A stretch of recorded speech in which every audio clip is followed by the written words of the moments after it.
Hey everyone, welcome to my channel. If you like easy, helpful videos like this, go ahead and subscribe. I keep things simple and useful. Let's get started. Today, we're going to quickly show you how to refresh your inbox in the new Outlook. It's a common situation. You're waiting for an important email, but it just isn't showing up in your list. Manually refreshing your inbox helps fetch the latest messages. There are a few straightforward ways to do this. The most direct method is using the dedicated refresh button. Look towards the top right area of your email message list. You will see a small icon that looks like a circular arrow.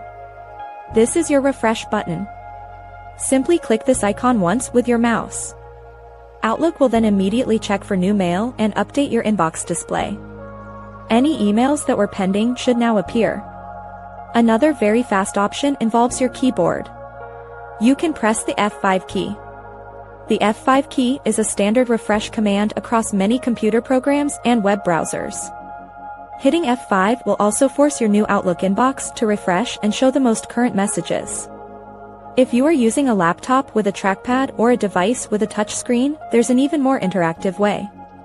Place your finger or mouse cursor at the very top of your message list. Then, drag downwards on the screen. A small loading animation might appear. Release your finger or cursor, and your inbox will refresh. While new Outlook usually refreshes automatically in the background, these manual refresh techniques are incredibly helpful for immediate updates. They ensure you always have the very latest view of your incoming mail. If new emails still don't show after trying these steps, quickly check your internet connection to make sure you are online. These methods make sure your inbox is always current. Thanks for watching. Please like and subscribe.